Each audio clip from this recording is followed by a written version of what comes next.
Hey guys, today we're going to talk about graphing in science.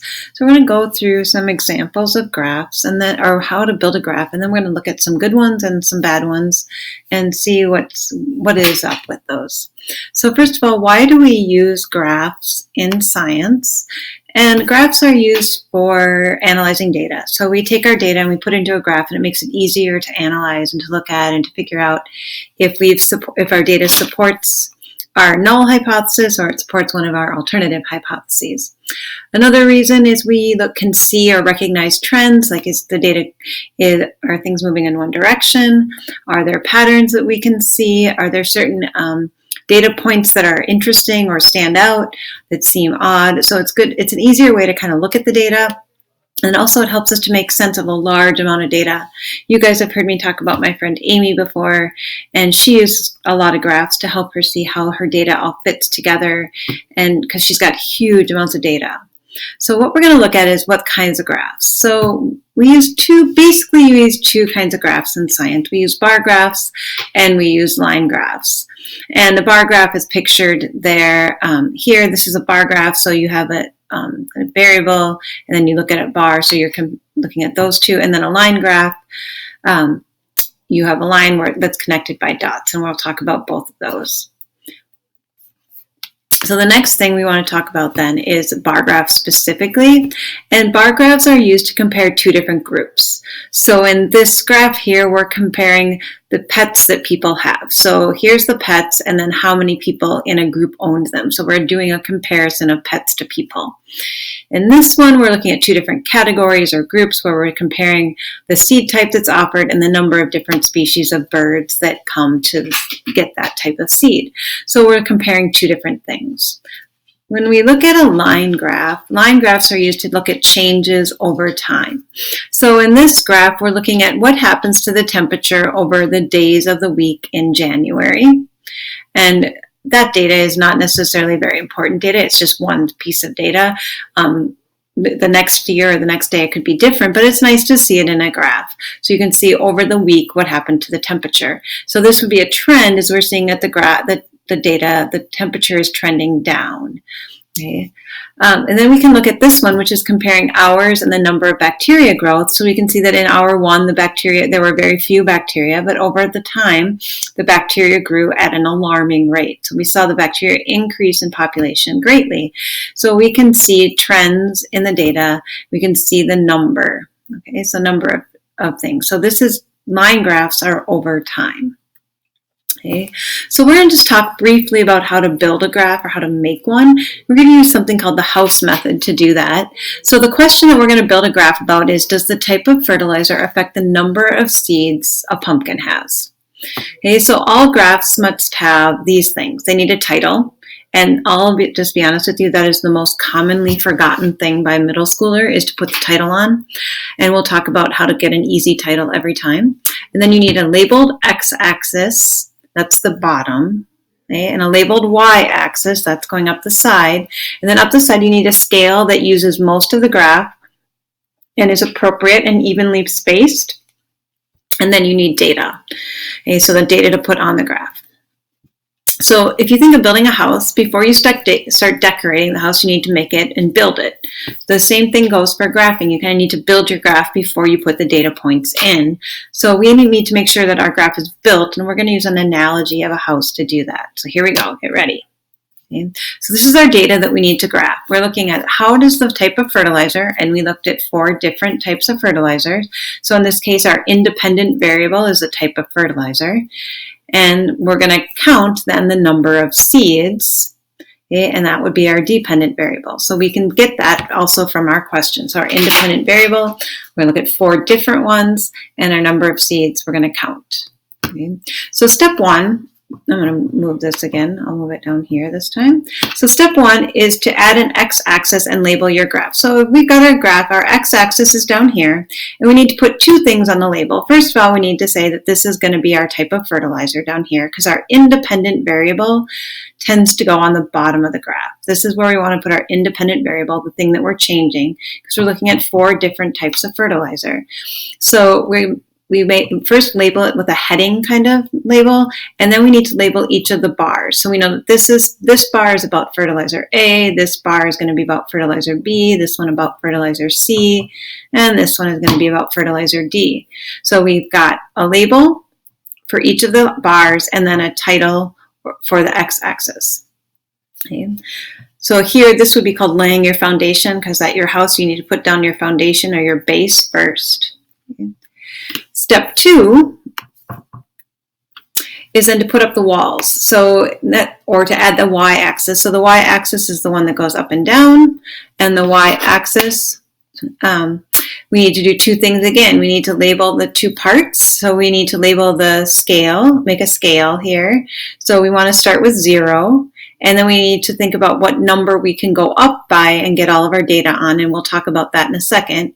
And then we need to put in kind of a label for what these numbers mean. Because if we just put the numbers there and we don't tell people what they mean, even if there's a title on the graph and all of that, some people just wouldn't figure it out. So we need to make sure we label it and put a scale. So what do we mean when we talk about scale? The scale is what goes up the side here. So what numbers are we gonna put here, and how do we spread this graph out to use it the best we possibly can? So the first thing you want to do when you're making the scale is to know what your highest data point is. So mine was 12. So I look and I go, can I go up by ones? 1, 2, 3, 4, 5, 6. Nope, I can't go up by ones. So then I want to go up to the next number and think, okay, if I go up by twos, can I fit my highest number 12 on there? So 2, 4, 6, 8, 10, 12, 4. Yep, I could use twos. Now, if that didn't work, the next I'd probably do is go to fives and go up by fives and see if that works. Because most people don't count by threes. We go by ones, twos, fives, tens. Right? So to create our scale, that's what this is here, to put the 2, 4, 6, 8, 10, 12, 14 up the side here. We want to make sure we spread that out, because if we put all of our graph down here, it's really hard for people to see. So if I had put it all here and made this go up by like 4s, go up by 5s, 5, 10, 15, 20, all of my graph would be below these first 3 lines here, and that would be really hard for people to tell the difference between my numbers. The other thing is, if I can't fit my graph here, so if I had gone up by 1s, I can't add 7 more lines up here. I need to make sure that I have the data on the graph that's provided. So if you run out of space, you're going to need to erase your numbers and start again. So make sure you pay attention to the scale that you're putting on the side here. Okay, so the next step is to then add, step 3 is to add an informative title to your graph. And when I add the title, I usually just steal the question and put it right back on top of the title, just like I told you to do for the data table, is take that question and put it in its space. Okay, so this we call it kind of the adding the roof, or putting the roof on top. So once we've got that, we put in our foundation, we added our 2 labels at the bottom here. We've got the type of fertilizer, and we labeled the types of fertilizer. Then we said the number of seeds, and we labeled, and we came up with our scale, what we could go up by, and then we added our title. So we've kind of built our house. Now the next step is to decorate. And that means to add your data. So put your data in and make it neat and complete so that people can really see what you want them to see. So notice that my data goes all the way to the top here. Okay?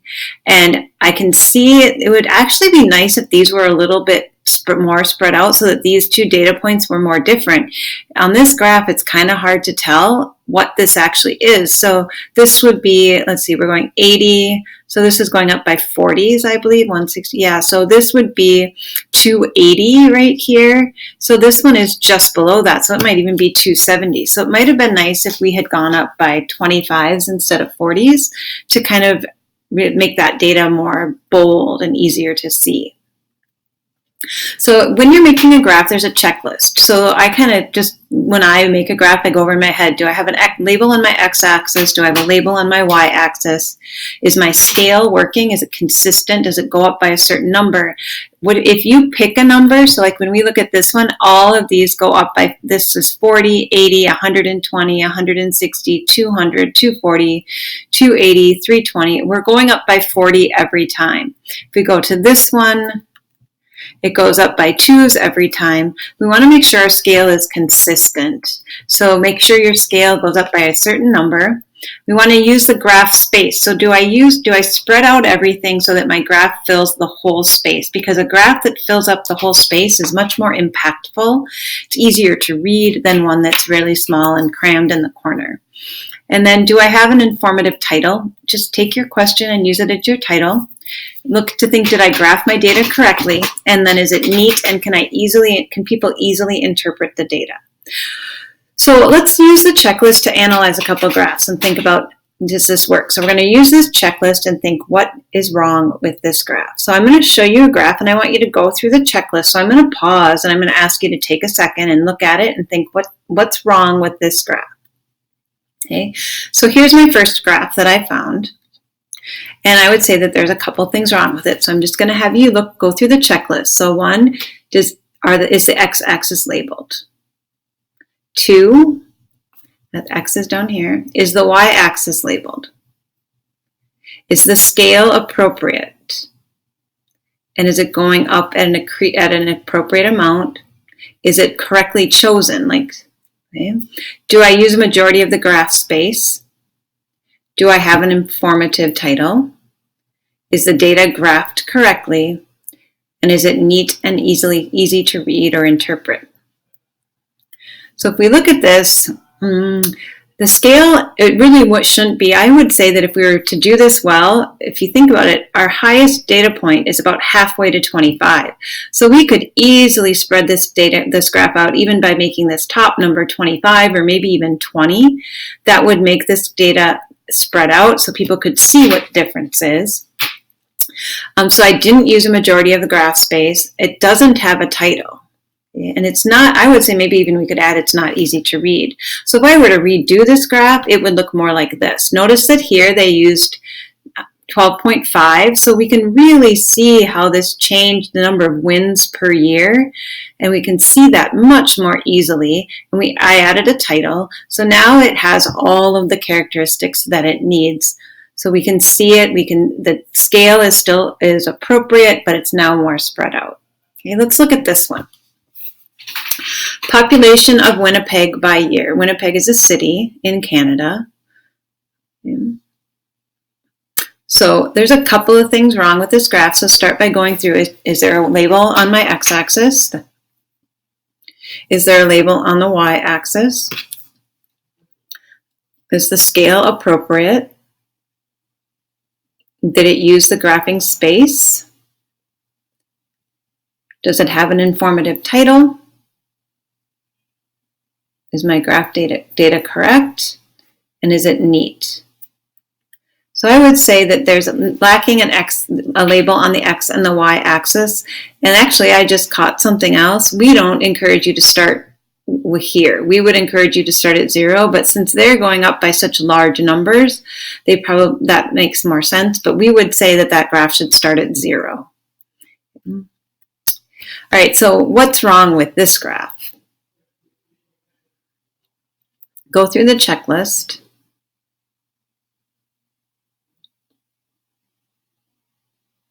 Besides the fact that it's too small to read. This says part-time tenured faculty, full-time tenured faculty, full-time non-tenured track faculty, and full-time faculty. Faculty are people who work at a school or a college. And then percentage of the faculty. Personally, this is hard to read. It's not neat. It is neat, but it's really hard to read. Even though all the parts are labeled and things are marked, man, I don't want to have to interpret that data. All these colors stand for years, and it would be so much easier to put that in a different way. So that graph is just difficult. So one more. Let's look at this graph, and this one's a little harder.